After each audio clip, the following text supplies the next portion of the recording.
In today's video, I'm going to show you how you can draw this cute little puppy dog from start to finish using the iPad and Procreate. Just like all my videos, it's in real time too, so no time lapse, no edits. You can follow along every step of the way, from the sketch process to the inks, to adding the color flats, the shadows, the highlights, a simple background to finish it out. It's all there. So if you want to follow along step by step and draw with me, keep watching.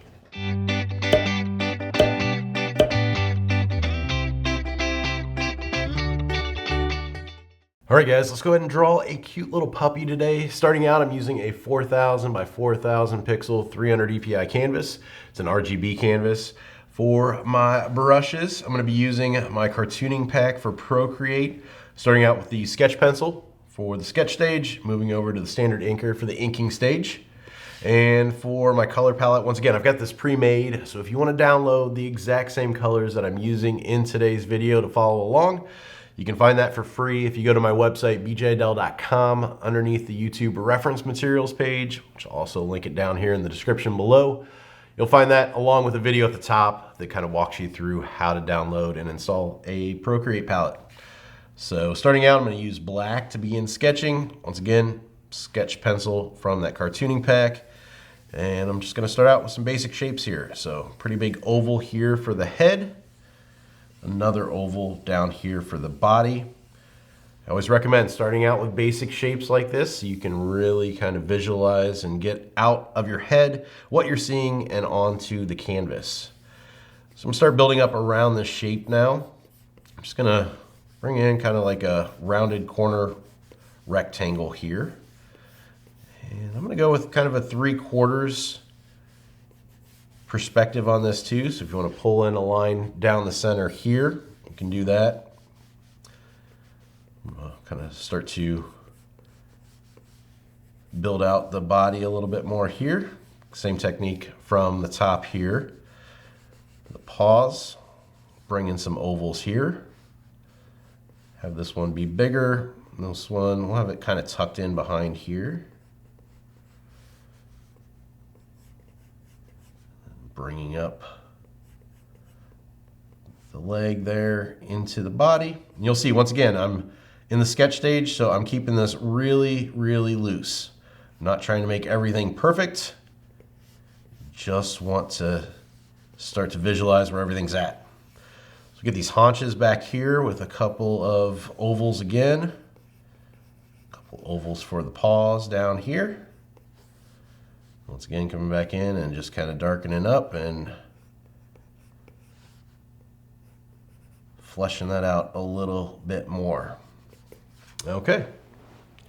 Next up, let's go ahead and get the eyes in here. So I want the eyes to be fairly large here, give them a really kind of young, cartoony puppy look. Get some ovals in there for those. Pupils in there. And the irises around there. And get the nose in here. Just a triangle here for the nose. Just like that. Kind of bring this up and around the eye here. Snout in. I think it'll work on the ear next. So starting here at this back portion, I'll pull in down a diagonal line here. Then back in towards the body, back up here towards the head. Get the ear there. We'll pull the head around here, and then I think we'll probably give him kind of some tufts of hair here coming out in the front. We'll pull some of those around here. Just like that. Looks pretty good. Now, you'll see I've got that rounded corner rectangle here.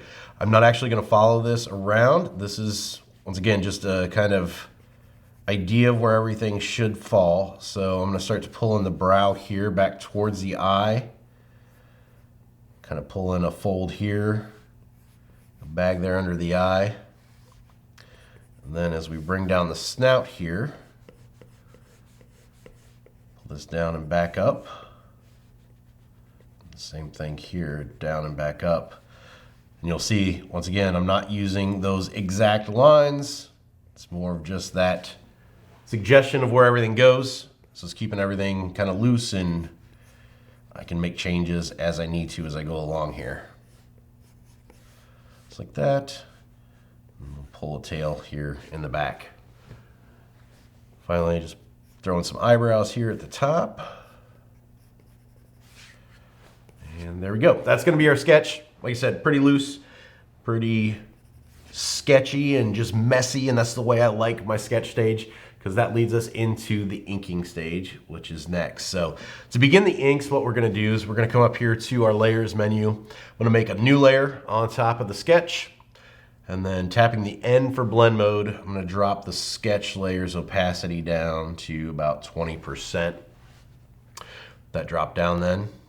Going to ink on top here. So going back up to my brush library, I'm going to switch over to that standard inker streamline. And like I've talked about in previous videos, I like to use a lot of different line weights in my designs. Line weights, the thicker the line is, that's where the shadows are, furthest away from the light source. As you move towards the light source, you have thinner lines, lighter line weights.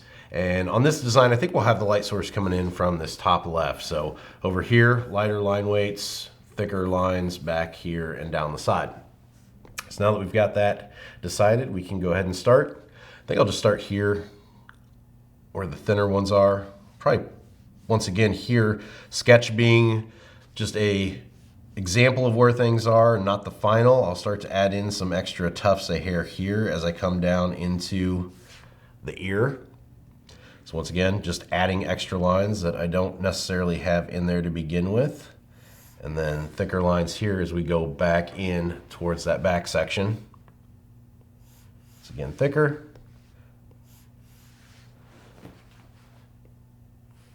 You'll see I'm kind of making them lighter as they go in back towards the head and overlap the non-outlined portions. Pull this down here. And I think as this eye kind of meets that line and is kind of hid behind this part of the snout too, I'm going to go ahead and switch here to the center. Actually, I'm going to erase that line and do that after I do the center line here. So we'll get this nose in here, fill that in, kind of fine-tune lines here at the bottom. Holding down then on my eraser selects the same brush that I'm using to ink with, and I'm just going to erase here. Just a little highlight there across the nose. Switching back here now. You'll see once again, this is where I'm going to start to add in some extra lines. So I think I'm going to add in like a little bunch there on top of the nose. So it's got that little kind of scrunch to it. Pull this down, and I can add the eye in. Holding down here is going to kind of lock that in to a perfect oval. Heavier lines back here. Hold that down. It's going to be a heavier line here, backing up. Same thing here. Get the mouth in and the bottom lip down here. And we'll pull that back ear in and have that super thick back there, because that's going to be the furthest away then. I want to make that a little bit more pointy there at the end, just because of this one over here. All right, so there we go. Let's go ahead and do this eye now. Let's again, big oval here, kind of holding down. Try that one more time. Holding down there to lock it in. I'm going to zoom in here a little bit closer so you can see I'm going to do a taper here up and around to kind of match this over here. And we'll get the pupils in here. Going just a little bit bigger. And then the irises, and this is going to be a lighter line here, not as thick.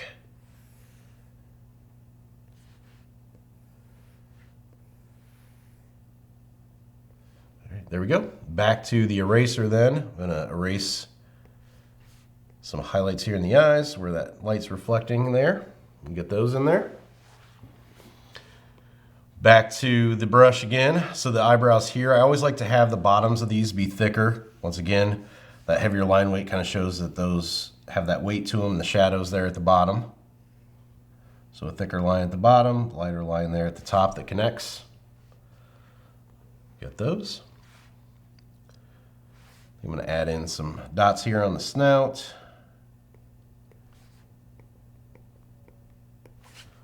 Get those like that. All right, now for the paws and the arm or legs down here. So bring this down, back up and in. Also add some kind of overlap here so it's got that wrinkle in it.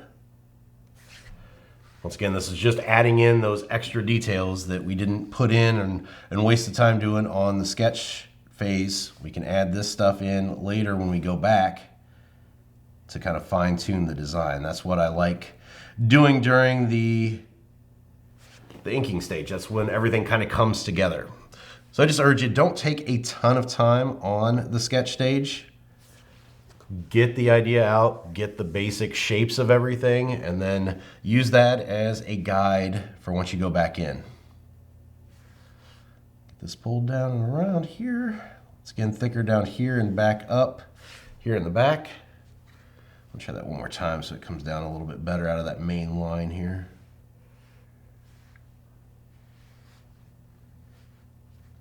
Actually, let me just start the main line first. How about that? Pull that one in first. Pull this one around and then back into the body. There we go. It's a little bit easier to line it up like that. And these are going to be thicker lines back here. Now, when I say thicker and thinner, some people take that to the extreme and go absolutely crazy with it. You want it to be subtle. You don't want it to be the difference between this and this. You can see these lines are all close to the same size. They are different in size and weight, but it still looks like it all belongs on the same design. All right, pull back out here. And then that is what we're left with for our inks. Let's go ahead and come back up here to our layers menu and turn off the sketch so we can see our design here. I think that looks pretty good. We've got all the inks in there. So now it's time to move on then to the actual coloring process. So for color flats, what we're gonna do is we're gonna come back up here to our layers menu. I'm gonna make a new layer and I'm gonna drag and drop this under our lines layer.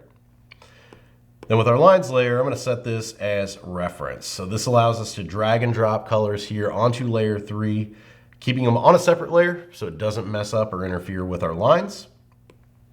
Back up to our color palette then, we're gonna choose this brown.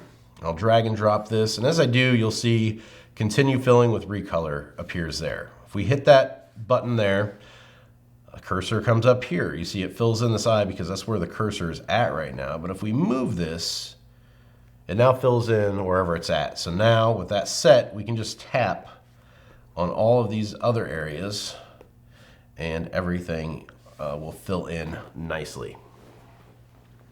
Coming back up then to the color palette, we've got white, which you'll see that was still there. So we need to kick that back, drop those colors in again here. And it's better if you go up, instead of going here, go ahead and hit your menu up here, hit a brush, hit the eraser and back to the brush. That way it kind of resets that continue filling with recolor. Otherwise, you're gonna be filling in stuff that you didn't intend to. So we'll select the white and then let's go ahead and turn off the background color so we can actually see where we need to color this in at. That there, and then we've got the highlight on the nose. That filled in. All right, turn the background back on now. Color will switch over to the blue for the iris here. Get those filled in, and then finally got the darker brown here for the eyebrows, and we can use that for the tail as well. So there we go, color flats are done. You'll find color flats really go quite fast. That's gonna be the quickest part of a design. So from here then, we're ready to go ahead and start working on the shadows. So to begin the shadows, we're going to come up here to our layers menu again. We're going to add a new layer. We're going to tap this and set this as clipping mask now. This is going to allow us to color in on this layer. It's only going to show up on the areas that are colored in on our color flat. So if we go out here, it's not going to color in. And the nice thing, it's on a separate layer than our color flat. So if we go in to make any changes, if we erase, it's not going to mess with those color flats. It's going to be totally separate.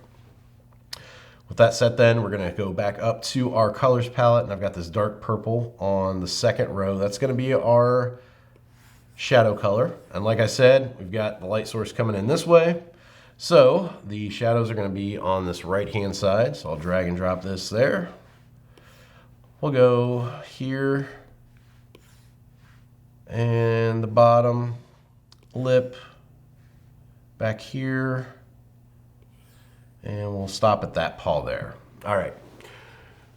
So the lines layer was set as reference, which allowed us to drop all those in. I'm going to turn off reference now on the lines layer because I want to draw by hand now, and I want to drag and drop some of the bigger areas that I fill in by hand. So back down to the shadows layer and to the brush now. I'm going to zoom in here so we can see a little bit better. I'm going to start to kind of block in some bigger areas here. I'm just going to pull these down and around. Once I get to a part where I can connect all these lines, then I can drag and drop that color in, and it'll fill everything in.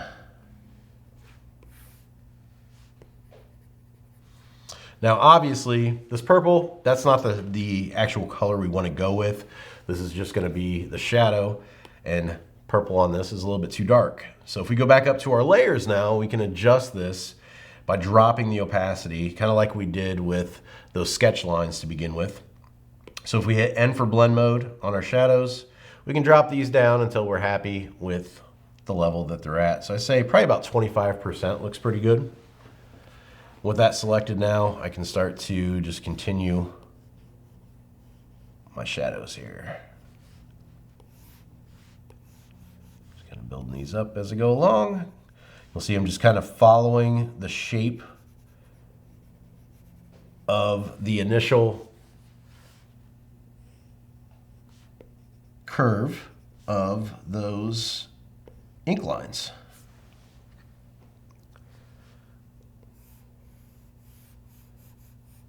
To get areas connected, I can just drag and drop to fill those in.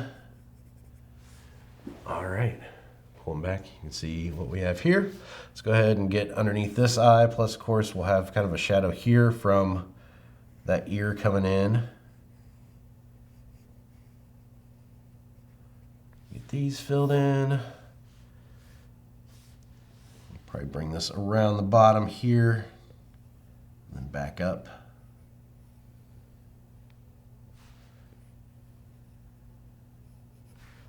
Connect those. Drag and drop. Get a little bit here underneath the nose. And then also down here underneath the head.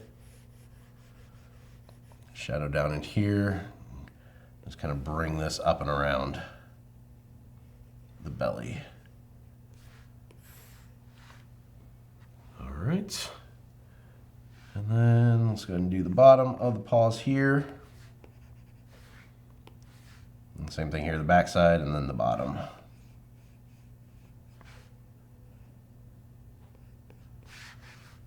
All right, that looks pretty good. Now, this is also where I've talked about before, big areas like this that are totally shadowed in. It's hard to tell that they are shadowed because there's only one value there.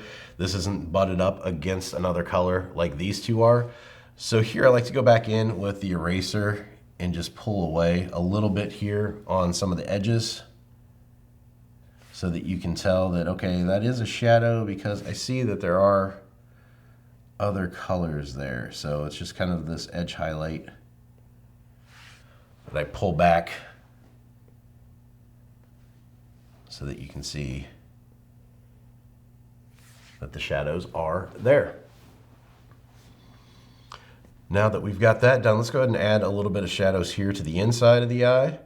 So if we go to this dark blue at the bottom here, pull in a shadow around bottom of the iris here. I don't want this too dark, so looks pretty good. And then back up to the color palette, I've got this blue here that we use for the irises. We can pull around a little bit of a kind of tapered line there for some shadows. And some reflections in here too, just some oval dots like that. All right, so that's it for those. Let's go ahead and work on highlights next. So back up to the layers menu. Highlights are gonna work the same as shadows. New layer, tapping that and setting it as clipping mask. And then going back up to our color palette and switching to this yellow I've got here. Now you'll see with shadows, I go a little bit heavier. So with highlights, I use them a little bit more sparingly. Light source coming in from here. So we've got the highlights here on this left-hand side. Once again, just kind of following some of those lines that I laid down there during the ink stage. That's how I decide where these go and kind of their positions. Pull some of these around.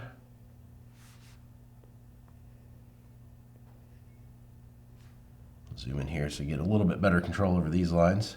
So one thing too, as I draw, you will see I don't zoom in and out a whole lot on these videos. I do when I'm doing my personal work, but it gets a little bit hard to follow and annoying in the videos, having too much zooming in and out. My recommendation to you, zoom in and out as much as you possibly can. The better that something looks close up, the better it's gonna look far away as you zoom out. So use the zoom in and out repeatedly, over and over again during your work. It's gonna make your designs look a lot better, and the end product is gonna be so much better if you rely on that technique. So, all right, there we go. Let's go ahead and drop the opacity of this now. So N for blend mode again, dropping this down to maybe about 30, 35%, something around there. I think looks pretty good. So there we go. That's pretty much going to be our finished design. From here, let's throw in a background real quick. So coming back up to the layers menu, let's go down to the bottom. Let's make a new layer. I'm going to go ahead and go up to my color palette and choose this blue. We'll just drag and drop that into the back. Now, I don't want the full thing just colored in blue like this, so let's change it up a little bit. Let's go up here to the arrow, and let's go ahead and use distort here. So the third one over, we're just going to pull this in just so we get a shape that we kind of like, something funky and not perfectly, you know, just a straight square or anything like that. So we got this more kind of abstract design. I think that looks kind of cool. Then back up to the layers menu now. Let's tap this and let's set this as alpha lock. So alpha lock works a little bit like clipping masks, to whereas now if we draw, it's only going to show up on that blue color, but it's all on the same layer. So any changes that we make, any erasing that we do, it's going to erase this blue as well. So that's the difference between clipping mask and alpha lock. Clipping mask is non-destructive, alpha lock is. So with that still selected, let's go back up here to our color palette and choose that darker blue at the bottom. And I'm just gonna make a darker section down here, about halfway down. I'm just filling this in. We have that solid there. Drag and drop the color. Now you'll see it's going to fill in everything because our color drop threshold is high and these colors are close to the same. So if we hold down our Apple Pencil when we drag and drop that in and then slide it to the left, it's going to drop that. We just want to stop when we get to that point where it doesn't fill everything in. It just keeps that area down here done. So with that filled in now, let's go up to the adjustments menu again and let's go to Gaussian blur. And I'm going to slide this to the right, about 60, 70%. You see now we've got this nice kind of gradient fade from dark to light there at the top. Finally, I'm just going to pop open my layers one more time and make a new layer and assign this guy. And we will be done with today's video. So there you go. quick little video today, how to draw this cute pupper. Appreciate you guys watching the video. If you liked it, if you enjoyed it, make sure you give it a thumbs up. Also, if you haven't yet, subscribe to the channel and hit that bell for notifications so you can get alerted when I post new videos. Also, if you guys take part in any of these videos, if you follow along with the tutorial, I really suggest you posting your work online. If you're on social media, share it with your friends. If you're on Instagram or Twitter, post it there and tag me at BeeJayDeL. I love to see what you guys come up with following along to these videos. It's really nice looking through the feed and being able to catch up on all your work as well. So don't miss out on that. Also for me, I can be found online, BeeJayDeL.com. So that's it for today. Thanks again for watching, and until next time, keep creating.